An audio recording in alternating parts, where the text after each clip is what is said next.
Muy buenas tardes, iglesia. ¿Cómo están en esta noche? Es un tema bastante difícil el que vamos a tratar ahora en la noche, pero estas preguntas apologéticas le he estado dando yo vueltas desde la secundaria. Han sido temas que me han tocado a mí. Me acuerdo estando yo tenía 15 años. Y resulta que mis compañeros eran todos musulmanes y decían, ¿tú realmente crees que Jesús es el Hijo de Dios? ¿Tú crees eso? Me decía. Sí, le decía yo. Y no podían creerlo. Y me pongo a pensar ahora, digo yo, lo que uno pasa por compartir la fe. Pasa por momentos difíciles, muchas veces no sabemos las respuestas adecuadas que tenemos que dar en ciertas circunstancias. Y muchas veces nos cuesta pensar como pensaría un inconverso, porque hemos vivido quizás toda la vida en una iglesia. Yo, desde que tengo uso de memoria, he estado en la iglesia, entonces no he sufrido esta pregunta, no he debatido con esta pregunta de si Dios existe o no. En la Biblia, ustedes saben que los domingos en la noche estamos tratando temas ya más concretos. En la mañana tratamos una de las 5 solas, en la noche tratamos temas más concretos acerca de la apologética. El domingo pasado, si recuerdan, el hermano Oxana estaba hablando de la preservación de las escrituras. Sí, ¿cuántos estuvieron aquí? Esta noche nos toca la existencia de Dios. Y aquí no estoy para defender a Dios, porque Dios no necesita defensa. Dios es Dios. Y Él puede usar los ángeles, puede usar las rocas, puede usar cualquier cosa, pero no estoy aquí para defender a Dios. Entonces lo que voy a presentar ahora son argumentos a favor de la existencia de Dios. Pero son argumentos, ¿no? Es un tema difícil, uno, porque no se encuentra en la Biblia. La Biblia no nos dice, mire, esta fórmula, aquí usando esta fórmula, usted va a tener acceso a ver a Dios ahí en persona. No dice eso la Biblia. La Biblia está ahí dando por sentado que Dios ya existe. Amén. Quiero que vayan conmigo a primera de Pedro 3:15. Y este pasaje se usa para la apologética mucho. Primera de Pedro 3:15. Donde habla acerca de la defensa de la fe, que estemos preparados, dice, para defender nuestra fe. Amén. Dice la palabra, sino santificad a Dios el Señor en vuestros corazones y estad siempre, dice, preparados para presentar defensa con mansedumbre y reverencia ante todo el que os demande razón de la esperanza que hay en vosotros. Dice que estar siempre preparados para dar defensa.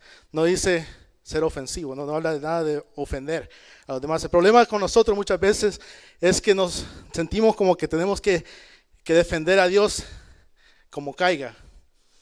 Pero no, la palabra de Dios nos dice claramente que tenemos que estar preparados para presentar defensa. ¿Con qué? Mansedumbre y reverencia. Habla de respeto. No atacando lo que otros creen. Aquí en Canadá especialmente se da este tema porque vivimos en una ciudad pluralista, una ciudad que cree en muchos dioses. Yo vengo de El Salvador, por ejemplo, donde se cree, la mayor parte de personas son de católicas, del catolicismo. Entonces no se da estas cosas muy a menudo, pero aquí sí. Cuando estaba preparando antes de comenzar, cuando estaba preparando este estudio, porque no es una predicación, es un estudio, me comencé a imaginarme el tipo de audiencia que tenemos ahora. Muchas veces conocemos muchas cosas, pero nuestro actuar no refleja lo que conocemos. Muchas veces vivimos como que si no hay Dios. ¿Sí? Ese es un tipo de audiencia. Vivimos como que si no hay Dios. Segundo tipo de audiencia es las personas que hacen mucho y no saben la razón por la que creen o lo que hacen o la que hacen las cosas. Hace muchas cosas sin pensar. Y la tercera audiencia es aquellas personas que no ni conocen ni hacen conforme a la palabra de Dios. Son tres tipos de audiencia que yo me imaginé ahorita que estamos aquí ahora. Quizás no lo sabíamos antes. Muchas veces nosotros hacemos cosas solamente para llevarle para sentirnos parte del club, para sentirnos parte de la multitud. Entonces, hermanos, antes de comenzar, quiero pasar un video que para mí es gracioso, pero no voy a tratar el tema desde esas perspectivas, porque podríamos pasar la noche pensando en objeciones en contra de Dios, pero quiero que veamos este video, si lo tienen el video, para comenzar.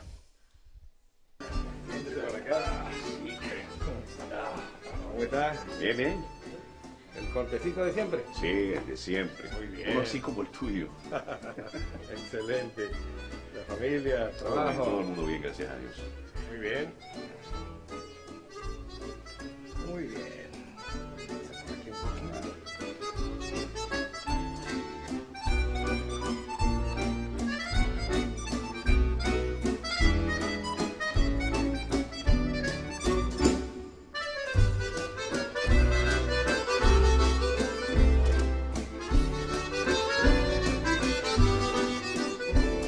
Estamos listos.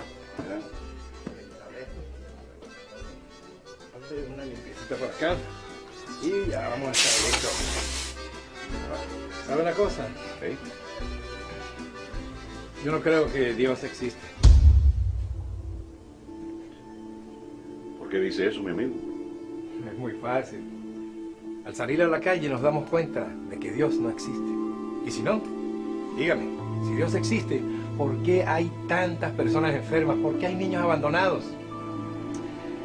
No, mi amigo, si Dios existiera, no habría sufrimiento, no habría tanto dolor para la humanidad.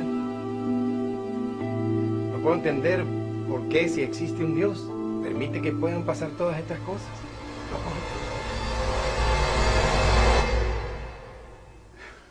Bueno, Que tenga buen día. hasta la próxima. Hasta luego, señor Luis. Lo propio.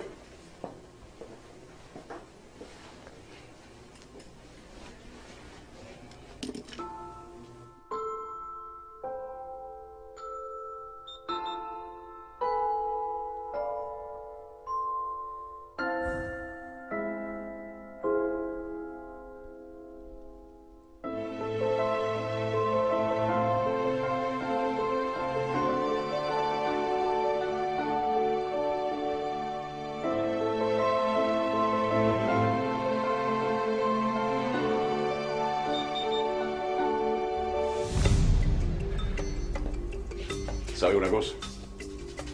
Los barberos no existen. ¿Cómo? ¿Y yo qué soy? Los barberos no existen.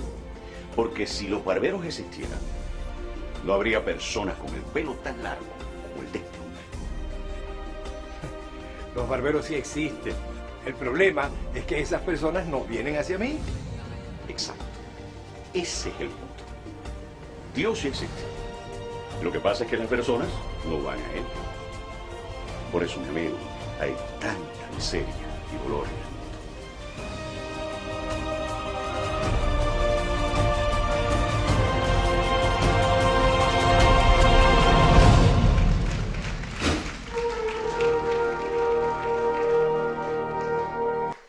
Gracias, Edward. Hizo la diferencia. Antes quiero ver si funciona esto.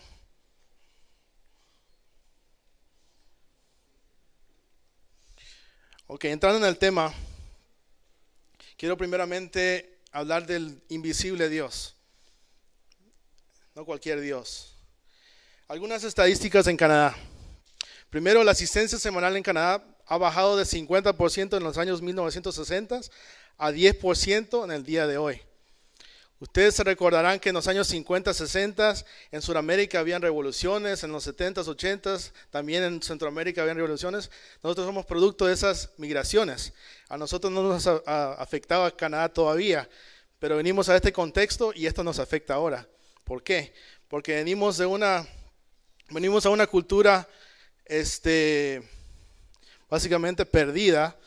Imagínense, el 50% en los años 60. La mitad, una de cada 2 personas era cristiana. No me puedo imaginar eso ahora, porque han habido muchas guerras en el mundo y Canadá ha aceptado a personas de otros países y por eso es que estamos en un caos ahorita, ¿no? Dice la siguiente punto ahí.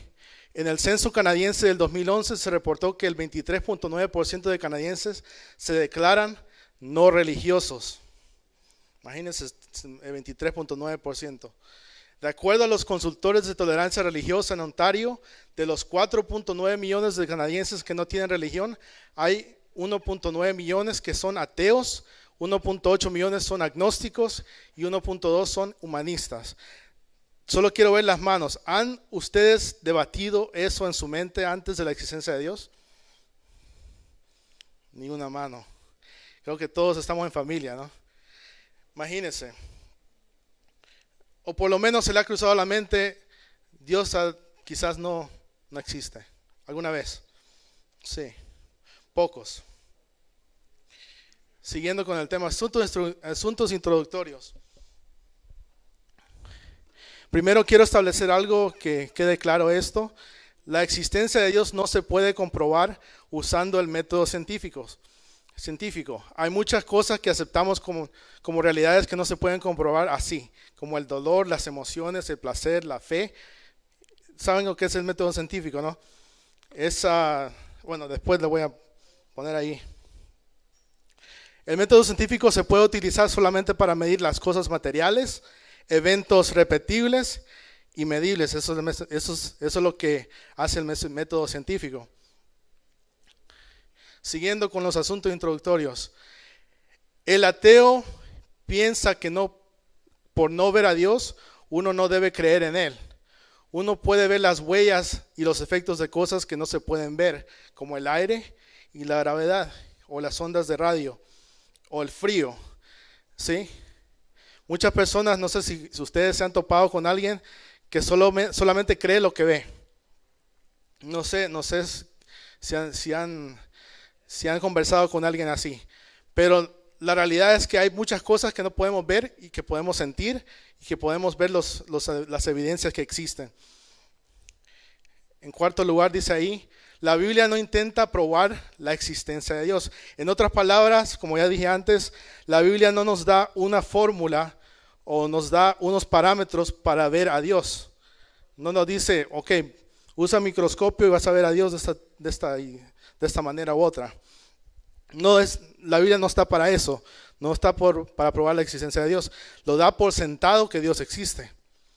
Y dice que uno tiene que aceptar su existencia por fe, según Hebreos 11:6. Este es un versículo que todos conocemos. Génesis 1:1. Aquí obviamente dice, en el principio creó Dios los cielos y la tierra. ¿Sí? Ahí lo puse en inglés y en hebreo para todos los conocedores de hebreo. Dice, este versículo no está probando la existencia de Dios, no está diciendo que Dios, no está afirmando que Dios actuó en la creación, que sí existe. Solo para los que van al viaje de Israel, apréndanse este versículo en hebreo ahí. Ok, filosofías generales principales acerca de la existencia de Dios. Hay varias maneras de pensar en el mundo. Ustedes saben que nosotros somos creyentes, pensamos de cierta manera. Hay otras personas que no piensan de Dios como pensamos nosotros. Primeramente está el materialismo. El materialismo niega la existencia de Dios. Dice que la religión es superstición solamente y toda la realidad es material y consecuencias de fuerzas naturales y no acepta nada sobrenatural o espiritual. ¿Cuántos materialistas aquí? Ni uno. O quizás no lo sabemos. El agnosticismo dice que no niega la existencia de Dios, pero el hombre no puede saber si existe o no. Para mí eso es un poquito más honesto que decir que Dios no existe, ¿sí? Porque por lo menos está diciendo, si existe, no lo puedo saber. Ese es el agnosticismo. En tercer lugar, el panteísmo. Dice, no existe un Dios personal. Dios y el mundo son una misma cosa. Dios es todo y todo es Dios. Ustedes saben que el movimiento de la nueva era de ahora persigue muchos de estos valores. Todo es Dios, todo ¿cómo se dice? Descubre el Dios o algo que hay en ti, algo así. El personalismo, por el último. Existe un Dios personal, la realidad fundamental del mundo. Es persona, lo cual significa que tiene voluntad, intelecto, emociones y se relaciona con otros. Es creador del universo y el punto central de la historia. Hasta aquí son 4 filosofías generales acerca de la existencia de Dios. ¿Estamos en la misma página? Sí. Sigue con... Ahora quiero ver 4 argumentos clásicos acerca de la existencia de Dios. Diferente a las 4 filosofías generales de la existencia de Dios. Primero está el argumento cosmológico. Voy a usar estas palabras porque solamente no puedo usar otras palabras. El argumento cosmológico dice, primeramente, el cosmos significa mundo, universo u orden. Este argumento tiene que ver con causa y efecto. Por todo efecto hay una causa y ningún efecto se produce sin haber una causa. Eso es obvio, ¿no? Si yo le tiro una pelota, usted va a pensar, ¿de dónde vino esa pelota? Tiene una causa. El efecto es que la pelota está allá. 2 posibilidades. La causa del universo no causada es Dios. O sea, Dios creó todo el universo. O la causa no causada del universo es material y o energía natural. Obviamente aquí estamos en un grupo que pensamos igual. Vamos a decir que Dios es el autor y el que creó todo. Pero una persona que es atea va a decir, no, yo creo que la energía fue la que creó todo, ¿no? El mundo físico está gobernado por leyes físicas. Por ejemplo, la segunda ley de la termodinámica. Esta segunda ley dice que todo lo que comenzó se está disipando, está muriendo, pues, terminando. Entonces, las leyes obviamente se pueden ver en todo el mundo. La ley de la gravedad, diferentes leyes que hay para explicar o para explicar lo que vivimos en la vida real. En segundo lugar, está el argumento teleológico o de designio. Telo significa designio o meta o propósito o meta. El universo está gobernado por leyes naturales. Hay leyes que regulan nuestro mundo como la gravedad, las características de la luz, fuerzas centrífugas, la difusión de materias y muchas más que demuestran un orden y diseño.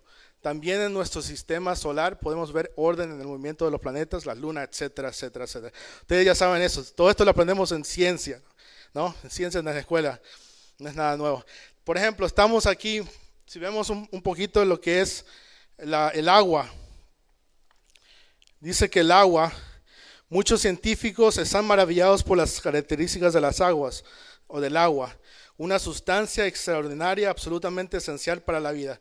Es la base de la sangre y de las células y tiene un alto calor específico que garantiza reacciones químicas estables en el cuerpo y como disolvente no existe otra sustancia igual. Imagínense todo eso. Entonces este argumento dice que todo tiene un propósito, que el agua está ahí con un propósito, que nuestros cuerpos, todo está bajo un propósito. Las leyes tienen un propósito. Eso es lo que dice este argumento. El primer argumento dice que todo tiene una causa. Todo efecto tiene una causa. Y en tercer lugar está el argumento ontológico. Este argumento ontológico viene de la palabra ser. Este argumento se refiere al concepto de perfección. Y ahí ustedes pueden leer esto. Dice, el hombre tiene la idea de la existencia de un ser perfecto y por lo tanto ese ser debe existir. Es imposible que nosotros hayamos podido imaginarnos de un ser como Dios. Hay un libro que compré hace 10 años, creo yo. Se llamaba ¿Quién creó a Dios? Y me puse a pensar en esa pregunta y dije yo, ¿quién creó a Dios?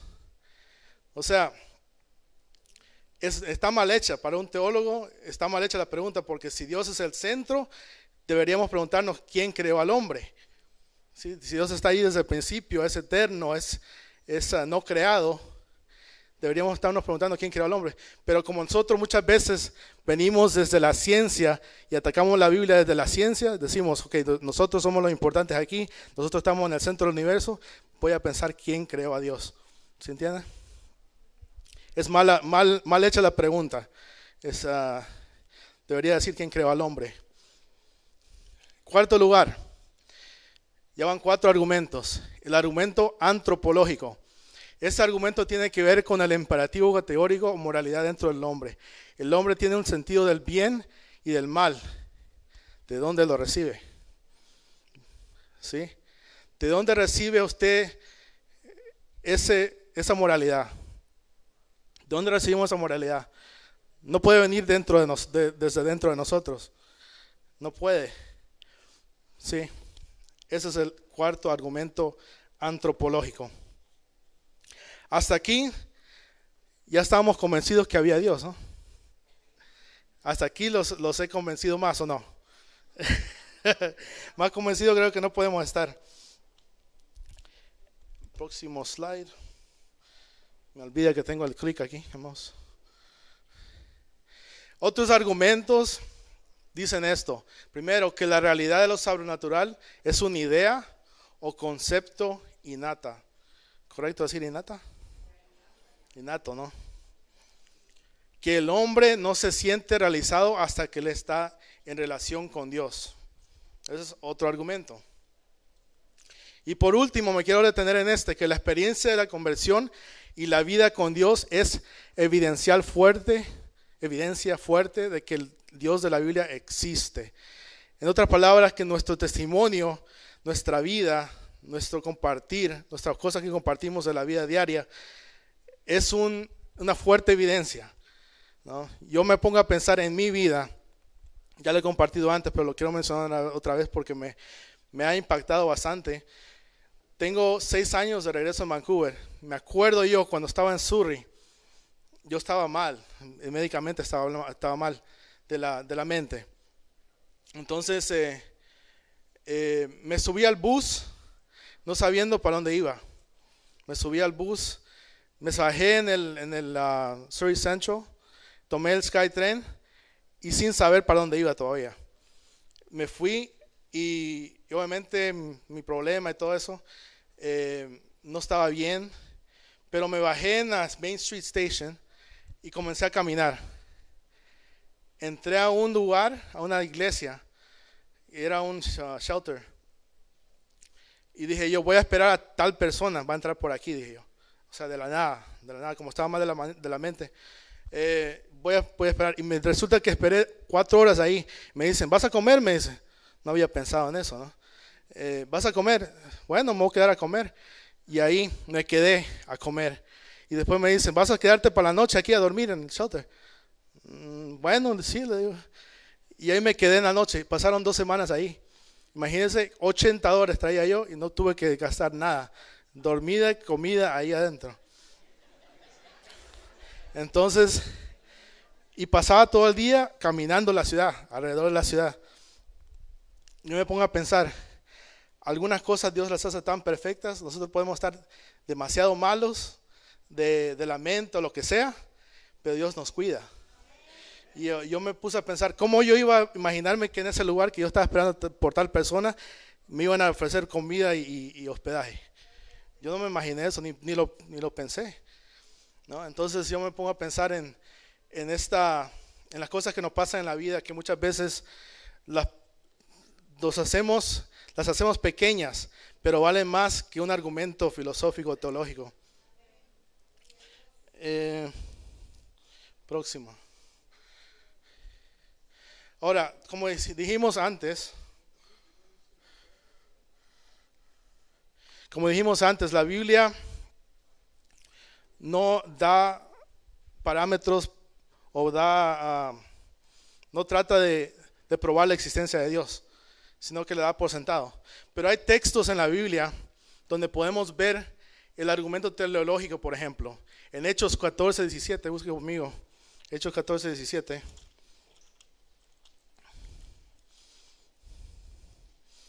Hechos 14:17 dice: si bien no se dejó a sí mismo sin testimonio, haciendo bien, dándonos lluvias del cielo y tiempos fructíferos, llenando de sustento y de alegría nuestros corazones.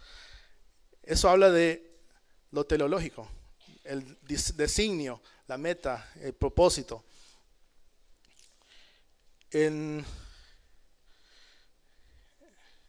No sé por qué le está haciendo así. Bueno, hay dos pasajes más.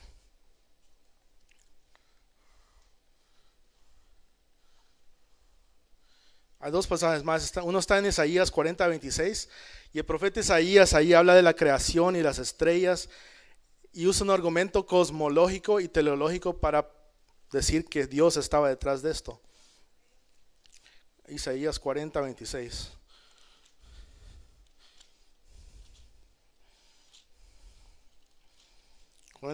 Dice: levantad en alto vuestros ojos y mirad quién creó estas cosas. Él saca y cuenta su ejército, a todas llama por sus nombres, ninguna faltará. Tal es la grandeza de su fuerza y el poder de su dominio. Ahí podemos ver el argumento cosmológico y teleológico. Quizás no se aprendan todos los argumentos, pero sabemos que Dios aquí está orando. Amén. Salmo 19:1-6.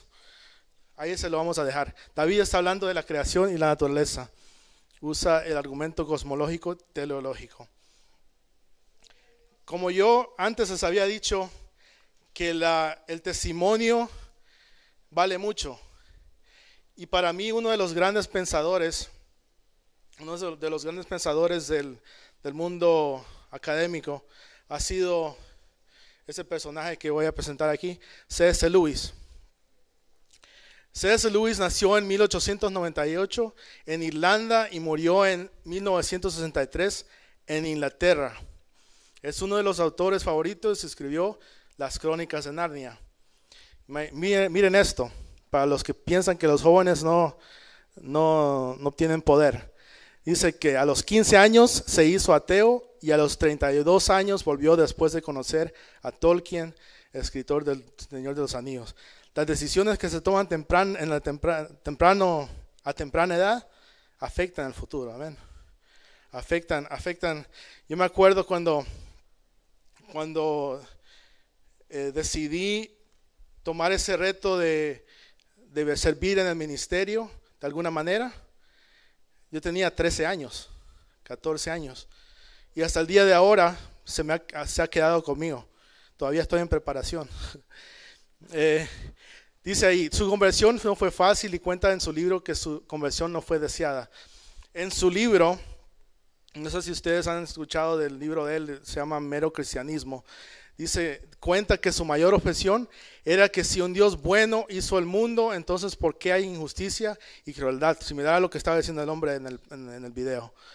Lewis sigue diciendo que su objeción no tenía sentido, ya que era saber lo injusto, ya que para saber lo injusto tenía que haber conocido lo justo. Es obvio, ¿no? ¿Cómo va a saber que es injusto sin saber lo que es justo? Uno no puede decir que una línea está torcida sin haber sabido lo que es tener una línea recta. ¿Sí? Tiene sentido todo eso. Y antes de entrar en un versículo, mi versículo favorito, les dejo con estos escritos de este personaje, C.S. Lewis. Dice esto: creo en el cristianismo así como creo que el sol ha salido, no solo porque lo veo, sino porque gracias a que lo veo puedo ver todo lo demás. Sí, Dice el siguiente escrito. Dice, el cristianismo, si es falso, es sin importancia. Y si es cierto, es de infinita importancia. Lo único que no puede ser es medianamente importante. ¿Sí? O Dios existe o no existe. No hay intermedio. No hay intermedio. ¿Sí? O sea, o cree o no cree. O cree con la cabeza y sus acciones. No solamente con sus acciones y la cabeza, sino que las dos cosas. ¿Sí? Bueno, voy a pedirles que vayan conmigo a Romanos 5:8. Porque después de convencerse uno que Dios existe, ya sea por experiencia propia o por argumentos como estos 4 que hemos visto, si se ha convencido, si no se ha convencido, si le da igual, después de ver todos esos argumentos de Dios, de la existencia de Dios, puede ser que nosotros sigamos al Dios incorrecto. Porque ¿sabe usted que los hindúes también creen en Dios? Tienen muchos dioses. ¿Sabía usted que los musulmanes creen en Dios? ¿Sabía usted que los judíos creen en Dios? ¿Sí?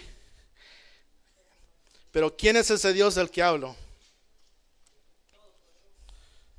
Dice el Romanos 5:8, dice, mas Dios muestra su amor para con nosotros en que siendo aún pecadores, Cristo murió por nosotros. Fíjese que antes de este versículo, el apóstol dice, puede ser que alguien muera por un bueno, puede ser, pero normalmente nosotros no morimos por nadie, somos egoístas. ¿Ven? Después de decir eso dice, más Dios, pero Dios, o sea, contrasta el ser humano, la acción del ser humano que es egoísta, que no muere por nadie, más Dios mandó a su hijo a morir. Amén. Entonces dice el apóstol Pablo, mas Dios muestra su amor para con nosotros en que siendo aún pecadores, Cristo murió por nosotros. Y ese Dios es el Padre de nuestro Señor Jesucristo. ¿Sí? Es diferente hablar de Dios, Padre de nuestro Señor Jesucristo, hablar del Dios de Mahoma, el Dios de Mahoma. ¿Sí? No es igual. Estaba hablando con alguien y me decían esta persona me decía, yo pienso que todas las religiones son iguales, pues todas llevan a Dios. ¿Sí? Y yo sé que muchos de los que estamos aquí hemos tenido personas que nos han dicho eso, pero eso no es así. Sabemos que eso no es así. Que Dios dejó a su Hijo Jesucristo, vino a este mundo en forma de hombre para hacernos más fácil la cosa, para creer más. Sí, porque Dios, el Dios de Mahoma, no se reveló a la humanidad. El Dios hindú no se reveló a la humanidad. Solo hay uno que se ha declarado Dios, Hijo de Dios, y ha venido en forma de hombre hacia la humanidad. Y ese es Jesucristo. Así que hermanos, mi goal, mi meta principal no era convencerle a ustedes que crean en Dios, porque ya sé que se puede en todo esto. Mi meta principal es que o el cristianismo es todo o es nada. Quizás para nosotros eso es lo que quiero dejar con ustedes. Lo que decía el hermano Ubaldo Uchés, decía, o es todo o no es nada. ¿Sí? O estamos a favor de toda la Biblia, toda la escritura, todo de Dios, o simplemente nada. ¿No? ¿Por qué no oramos en esta noche? Vamos a orar, poner todo en las manos del Señor. Padre nuestro que estás en los cielos, gracias Padre por esta noche en que podemos reflexionar un poco más acerca de lo que es vivir para ti y reflejar tu carácter en cada cosa que hacemos, Padre. No solamente aquí en iglesia, sino donde nos pongas. Padre, te pido, Señor, que tú hagas recordar aquellas cosas que muchas veces lo tomamos por sentado, Padre. Muchas veces no reflexionamos en lo que hacemos o pensamos o sentimos, Padre, pero ayúdanos, Padre, a someternos a tu palabra, puramente a tener una cosmovisión bíblica, a servirte más con el corazón y no solo con palabras. En esa actitud de oración dejo con ustedes al pastor. Gracias, Cristian. Seguimos orando. Padre, gracias por el mensaje de tu bendita palabra. Gracias, Padre querido, por la experiencia maravillosa que hemos tenido de conocerte como el Señor, como el Salvador de nuestras almas, de sentirte en lo más profundo de nuestra vida, Señor, por habernos transformado y habernos revelado a tu Hijo, nuestro Salvador, nuestro Señor Jesucristo. Mientras todos oramos, no quisiéramos ir a casa sin darle a usted la oportunidad de conocer a Jesús como el Señor y el Salvador de su vida. Si hay alguna persona en esta tarde que siente el deseo, la necesidad y quiere entregarle su corazón a Cristo, hoy es un buen momento. Si hay alguna persona, levante su mano donde está. Hay consejeros que están dispuestos a ayudarle para hacer una oración de arrepentimiento y conocer a Cristo como el Salvador y Señor de su vida. Si hay alguna persona, levante su mano para acercarnos a usted y ayudarle con esta decisión. Usted que nos mira por internet puede hacer lo mismo a través de una oración de fe. Dígale al Señor: Señor, en este día te entrego mi corazón. Te pido perdón por mis pecados, me arrepiento. Te doy gracias por lo que hiciste en la cruz. Gracias por derramar tu sangre, por poner tu cuerpo y por tu resurrección al tercer día conforme a las Sagradas Escrituras. En este día, Señor, abro mi corazón y te invito a ser parte de mi vida. Si usted hizo esta oración, nosotros queremos animarle a crecer en el conocimiento de Jesús y el conocimiento de su bendita palabra. Señor, gracias por habernos permitido estar en tu casa en este día. Pedimos que nos bendigas, Señor, en nuestra salida, en nuestra entrada, al acostarnos y al levantarnos. Que las cosas que vamos a emprender en esta semana tengan el sello de tu santa bendición. Bendícenos, guárdanos del mal, ayúdanos a compartir este mensaje glorioso con aquellas personas que todavía no te conocen. Y Señor, gracias por este día, por tu palabra, que hemos sido alimentados. Bendícenos, en el nombre de Jesús te lo pedimos. Amén. Amados hermanos, que la paz de Cristo les acompañe. Hermano Ricardo, hermana Ingrid, están por aquí. Venga, diga hola por favor a los hermanos, ¿verdad? Ellos estarán el miércoles. Nos miramos a las 7 de la noche el miércoles. Que Dios me los bendiga. Los hermanos que vamos a Israel, por favor, pase a recoger la información. La próxima semana, ¿qué tenemos? Solo fe. Bendiciones.